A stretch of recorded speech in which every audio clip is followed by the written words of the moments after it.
Hello friends, welcome to my education tutorial channel. आज हम class 10th NCERT exercise 3.5 का question number 8 देखेंगे, जो कि हमारा देखिए यहाँ पे चैप्टर 2 चरवाली रैखिक समीकरण युग्म का है। यहाँ पे देखिए क्वेश्चन नंबर 1 क्या कहता है कि एक छात्रावास के मासिक व्यय का एक भाग नियत है, जो उसका व्यय है उसका एक भाग ये क्या है नियत है, तथा शेष इस पर निर्भर करता है कि छात्र ने कितने दिन भोजन किए, और शेष भाग जो है उस पर इस बात पर निर्भर करता है कि उसने कितने भोजन किए हैं। जब एक विद्यार्थी ए को जो 20 दिन भोजन करता है 1000 रुपये छात्रावास के व्यय के लिए देनी होती है, जबकि एक दूसरे विद्यार्थी बी को 26 दिन भोजन करता है छात्रावास के व्यय के लिए 1180 रुपये उसे देनी होती हैं। तो नियत व्यय का प्रतिदिन के भोजन का मूल्य ज्ञात कीजिए। हमें जो प्रतिदिन भोजन का मूल्य है वह हमें बताना है। अब देखिए इसे हम कैसे सॉल्व करते हैं। यहाँ पे हमें क्वेश्चन पहले से हम क्या करेंगे, दो रैखिक समीकरण यहाँ पे बनाएंगे, उसके बाद हम इसे सॉल्व करेंगे। यहाँ पे देखिए अब हम मानेंगे कि भोजन करता छात्र के लिए जो नियत व्यय है वो क्या है, x रुपये है, तथा प्रतिदिन भोजन का जो मूल्य है वो y रुपये है। ये हम मानेंगे। अब देखिए क्वेश्चन में कह रहा था कि 20 दिन के भोजन के लिए दिया भुगतान। अगर 20 दिन के लिए जो भोजन के लिए भुगतान उसने दिया था वो कितना था, 1000 रुपये था। तो हम यहाँ पे पहले निकालते हैं कि 20 दिन के लिए भोजन का जो व्यय है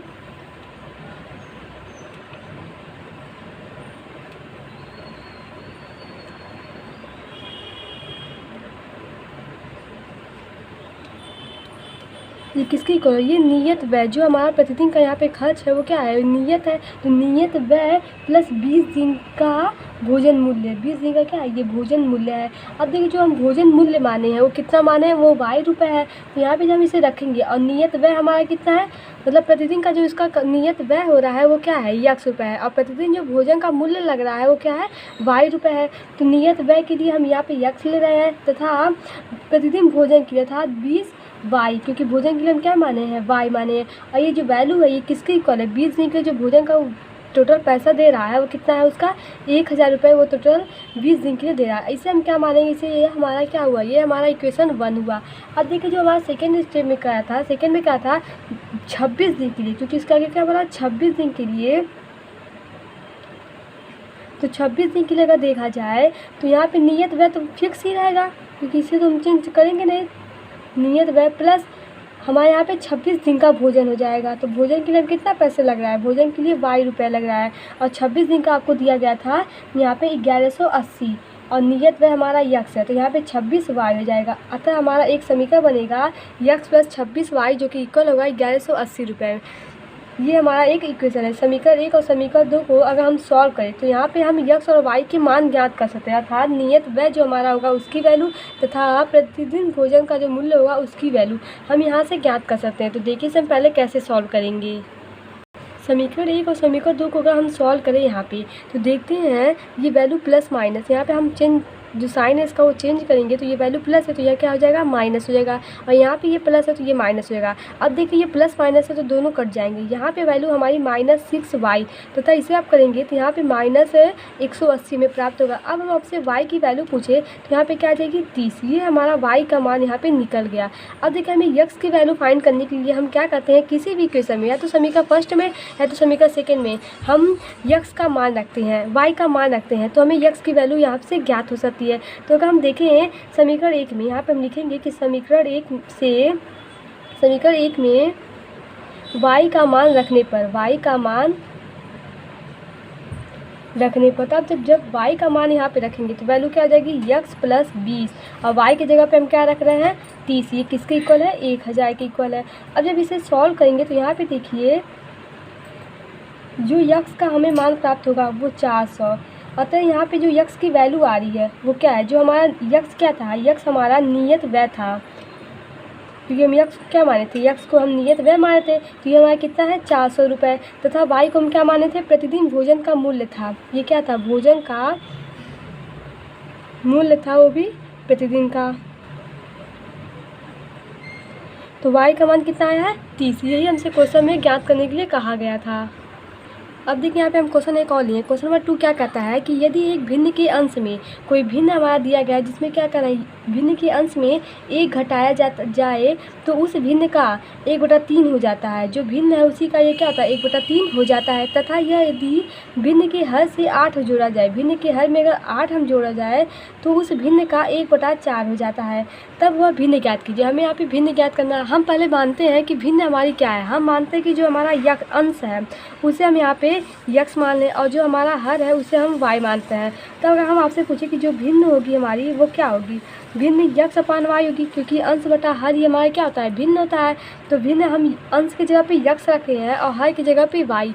अब क्वेश्चन क्या कर रहा है कि यदि अंश में 1 घटाया जाए, क्योंकि यहाँ पे देखिए यदि अंश में क्या कर रहा है 1 घटाया जाए, तो अब जब अंश में 1 घटाएंगे तो अंश आपका क्या है यक्स है, 1 घटाएंगे तो ये क्या हो जाता है, ये भिन्न का 1/3 हो जाता है। तो भिन्न का 1/3 का मतलब क्या है, जो हमारी भिन्न है उसी का क्या आ जाएगा 1/3 हो जाता है।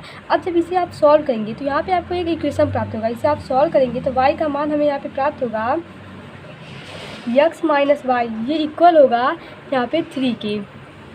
ये हमारा इक्वेशन बनेगा y इक्वल टू 3 ब्रैकेट में x माइनस 1, जिसे हम इक्वेशन 1 मानेंगे। ये हमारा क्या होगा इक्वेशन 1 होगा। अब ऐसे ही जो हमारा सेकंड यहाँ पे कंडीशन बोला था कि यदि भिन्न के हर में 8 जोड़ा जाए तो भिन्न का जो मान होगा 1/4 हो जाता है। तो देखिए इसे हम कैसे बात हैं, कर रहे हैं यहाँ पे यदि भिन्न के हर में, तो भिन्न का हर क्या है y प्लस 8 है, इसमें हम क्या है 8 जोड़ रहे हैं, तो ये 1/4 हो जाता है। अब जब इसे आप सॉल्व करेंगे तो आपको यहाँ पे एक इक्वेशन प्राप्त होगा।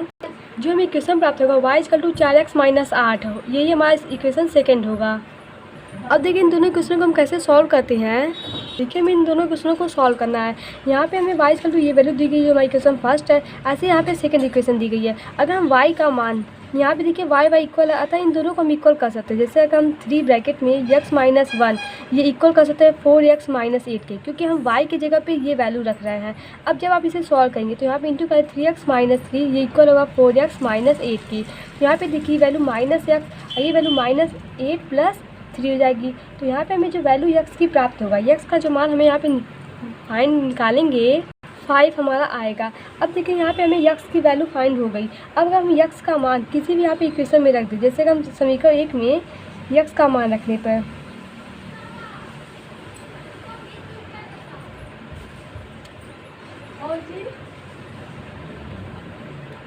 देखिएगा x का मान रखें तो y का मान जो हमें प्राप्त होगा, यहाँ पे हम x की जगह पे क्या रखेंगे 5 रखेंगे।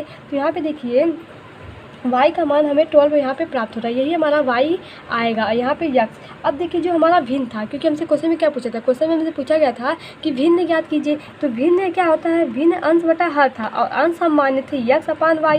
अतः अगर x की वैल्यू रखी थी, x का मान कितना है 5 और y का मान कितना है 12, अतः जो आपको भिन्न प्राप्त होगा वो 5/12, यही आपका क्या होगा आंसर होगा। अब देखिए यहाँ पे क्वेश्चन और नहीं है। क्वेश्चन नंबर 2 क्या कहता है कि यश ने एक टेस्ट में 40 कोई टेस्ट था, उसमें 40 अंक अर्जित किए। उस टोटल उसने कितने अंक पाए, उसने टोटल 40 अंक प्राप्त किए हैं, जबकि उसे प्रत्येक सही उत्तर पर 3 अंक मिले। प्रति सही उत्तर पर उसे कितने अंक मिले 3 अंक, तथा अशुद्ध उत्तर पर 1 अंक काट लिए जाते हैं। यदि उसे सही उत्तर पर 4 अंक मिलते तथा अशुद्ध उत्तर पर 2 अंक करते तो यश 50 अंक अर्जित करता। तो टेक्स्ट में कितने प्रश्न थे ज्ञात कीजिए, ये हमें ज्ञात करना है। अब देखिए इसे हम सॉल्व करेंगे तो यहाँ पे क्या है, माना यक्स प्रश्न सही हल है। यहाँ मानेंगे कि यक्स प्रश्न क्या है सही हल है तथा वाई प्रश्न अशुद्ध हल है।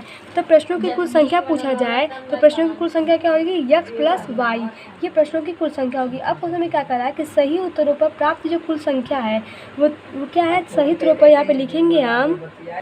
अब देखिए वाई प्रश्न अशुद्ध हल, ये हम माने कि यक्स प्रश्न सही हल और वाई अशुद्ध है। तो प्रश्नों की जो कुल संख्या थी वो कितना हो गया यक्स प्लस वाई, ये हम मान चुके हैं। अब देखिए क्वेश्चन में आगे जो बोला था कि सही उत्तरों पर प्राप्त कुल संख्या 3 यक्स। हम देखिए 3 यक्स क्यों नहीं है, क्योंकि सही जो हल है उसे हम यक्स माने हैं। तो उसने 3 क्वेश्चन उसके मतलब सही थे तो 3 यक्स हो गया। तथा जो अशुद्ध उत्तरों पर काटे गए कुल अंक, अब जो अशुद्ध उत्तर उसने दिए थे उस पर जो अंक कटे थे वो कितना था 1 था, अतः 1 वाई हो गया, क्योंकि अशुद्ध हल पे 1 वाई माने हैं तो 1 वाई हो गया। अब परिणामों प्राप्तांक मतलब परिणामी प्राप्तांक उसने कितने अंक प्राप्त किए थे वो क्या हो जाएगा 3 यक्स माइनस वाई, क्योंकि ये तो वैल्यू क्या है ये कटा है वैल्यू है, मतलब उसके गलत आंसर है तो ये हट जाएगा। तो यहाँ पे 3 यक्स माइनस वाई होगा। अब क्वेश्चन में क्या था कि वो 40 उसने टोटल कितने अंक प्राप्त किए, उसने टोटल 40 अंक प्राप्त किए थे, तो 40 ये इक्वल हो जाएगा 3x माइनस वाई। इसे हम इक्वेशन 1 मानेंगे। अब जो हमारा सेकंड बोला, सेकंड में बोला था कि यदि उसे सही उत्तर पर 4 अंक मिलते, कह रहा कि यदि उसे सही उत्तर, जो हमारा सही उत्तर है, इस पर कितने अंक मिलते, 4 अंक मिलते, तथा गलत उत्तर पे 2 अंक काटे जाते। अब देखिए उसके लिए हम समीकरण कैसे बनाते हैं।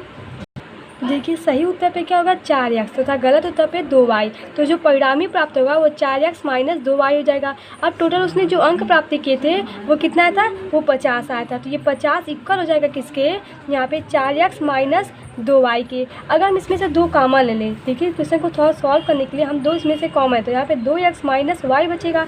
अब जब इसे हम सॉल्व करेंगे और तो ये इक्वल हो जाएगा 2x माइनस वाई, जो कि इक्वल होगा 25 के।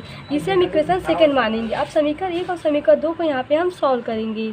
अब देखिए यहाँ पे हम इक्वेशन फर्स्ट और सेकंड को सॉल्व करेंगे। तो इक्वेशन फर्स्ट और सेकंड को देखते हैं, तो यहाँ पे देखिए हम पहले साइन जो हमारा होता है प्लस माइनस, उसे हम चेंज करते हैं। तो यहाँ पे प्लस है तो ये वैल्यू क्या हो जाएगी माइनस, और ये माइनस है ये प्लस, तथा ये प्लस है तो ये वैल्यू माइनस। अब देखिए यहाँ पे प्लस माइनस ये दोनों क्या हो जाएंगे, कट जाएंगे। तो यहाँ पे देखिए 3x में से अगर 2x घटाएंगे तो वैल्यू x प्राप्त होती है, और जब इसे आप सॉल्व करेंगे तो ये जो वैल्यू हमारी प्राप्त होगी, तो यहाँ पे देखिए जो हमें x का मान प्राप्त हुआ वो कितना आ रहा है 15। अब देखिए हमें यहाँ पे x की वैल्यू फाइंड हो चुकी है। अगर हमें y की वैल्यू ज्ञात करनी है तो हम किसी भी क्वेश्चन में या तो समीकरण 1 या तो समीकरण 2 में हम x का मान रखेंगे और y की वैल्यू फाइंड करेंगे। देखिए हम y की वैल्यू क्या आती है यहाँ पे, तो y का जो मान हमें प्राप्त होगा सॉल्व करने पे, तो ये इसका आंसर क्या आएगा 5 आएगा।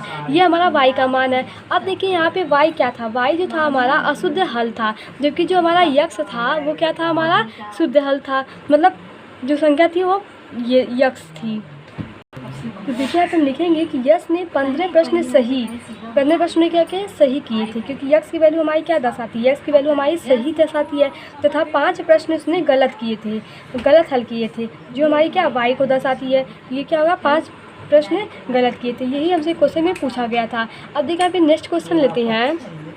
देखिए यहाँ पे क्वेश्चन नंबर 4 लिए। क्वेश्चन नंबर 4 क्या कहता है कि एक राजमार्ग पर 2 स्थान ए और बी हैं। तो ये राजमार्ग है जिसमें क्या है 2 स्थान है ए और बी है, 100 किलोमीटर की दूरी पर है। ये दोनों मतलब क्या है 100 किलोमीटर की दूरी, मतलब यही राजमार्ग है, यहाँ पे बी है, तो ये जो इनके बीच की दूरी है कितना है 100 किलोमीटर है, 100 किलोमीटर की दूरी पर है। एक कार ए से तथा दूसरी कार बी से एक ही समय चलना प्रारंभ करती है। कोई कार है जो यहाँ से स्टार्ट करती है और एक कार है जो यहाँ से स्टार्ट करती है, दोनों एक ही समय में चलना आरंभ करती हैं। यदि ये कारें भिन्न भिन्न चालों से एक ही दिशा में चलती हैं, मतलब इनका जो स्पीड है वो क्या है अलग अलग है, मतलब इसका कुछ होगा, इसका हम वाई मानेंगे। तो इन दोनों अलग अलग स्पीड से चलती हैं, दिशा में चलती हैं, तो वे 5 घंटे पश्चात मिलती हैं। 5 घंटे बाद दोनों क्या करती हैं आपस में यहाँ पे मिलती हैं। दोनों कारों की चाल ज्ञात कीजिए। हमें दोनों कारों का यहाँ पे स्पीड फाइंड करना है। अब देखिए इसे हम पहले समीकरण बनाते हैं, फिर यहाँ पे हम इसे सॉल्व करेंगे। यहाँ पे देखिए इसे हम सॉल्व कैसे करेंगे। यहाँ पे मानेंगे कि माना ए कार की जो चाल है वो क्या है x किलोमीटर है, तथा बी कार की जो चाल है वो हम y किलोमीटर मानेंगे। अब देखिए जो उनके बीच की दूरी हमें दी गई है, ए तथा बी के बीच की जो दूरी गई है वो कितना दिया गया है 100 किलोमीटर दिया गया है। यहाँ पे हम चाल ले रहे हैं इसलिए हम किलोमीटर प्रति घंटा ले रहे हैं, यहाँ पे हमारी दूरी है इसलिए हम किलोमीटर में लेते हैं, क्योंकि दूरी को किलोमीटर में लेते हैं। अब देखिए आगे क्या कर रहा है कि 5 घंटे में स्थान ए से चली गई दूरी ये माइनस 5 घंटे में स्थान बी से चली गई दूरी, ये किसके इक्वल होगा 100 की इक्वल होगा, क्योंकि जो स्थान ए से स्थान बी से दोनों से हमें 5 घंटे पश्चात की दूरी बताया गया है।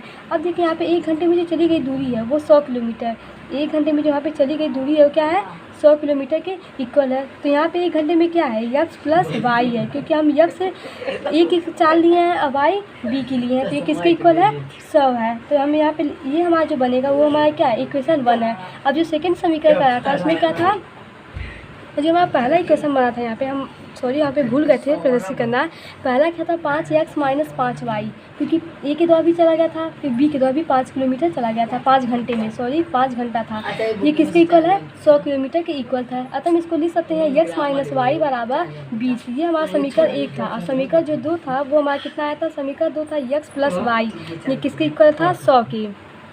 अब देखिए यहाँ पे इक्वेशन 1 इक्वेशन को हम सॉल्व करते हैं। यहाँ पे देखिए समीकरण 1 में अगर देखते हैं तो यहाँ पे माइनस वाई ये प्लस वाई है, तो क्या हो जाएगा यहाँ पे 2x, ये किसके इक्वल हो जाएगा। यहाँ पे जब इसे आप सॉल्व करेंगे तो ये वैल्यू आएगी यहाँ पे 120। तो हमें जो यक्स का मान प्राप्त होगा, यहाँ पे जो यक्स का मान प्राप्त होगा कितना आएगा 60। ये हमारा यक्स का आंसर है। अब देखिए हमें वाई की वैल्यू ज्ञात करने के लिए हम क्या करते हैं, किसी भी समीकरण में या तो समीकरण 1 और समीकरण 2 में हम यक्स की जगह पे 60 रखते हैं, तो वाई का मान हमें यहाँ से ज्ञात हो सकता है। तो यहाँ पे हम समीकरण 1 में यक्स का मान रखने पर, तो यक्स का मान जब रखेंगे तो 60 माइनस वाई ये किसके इक्वल है 20 के। तब यहाँ पे अगर वाई की वैल्यू पूछे तो वाई का मान जो हमें प्राप्त होगा क्या है 40। यही हमारा क्या है, कारों की चालू कम से 60 किलोमीटर और 40 किलोमीटर है। यही उनकी क्या है चाल है। जो कार ए की जो चाल है वो 60 किलोमीटर प्रति घंटा है और कार बी की जो चाल है वो 40 किलोमीटर प्रति घंटा है। तो आई होप आपको ये सभी क्वेश्चन समझ में आए होंगे। अब क्वेश्चन नंबर 5 और 6 हम आपको नेक्स्ट वीडियो में बताएंगे। हमारे चैनल को लाइक कीजिए, सब्सक्राइब कीजिए और शेयर कीजिए।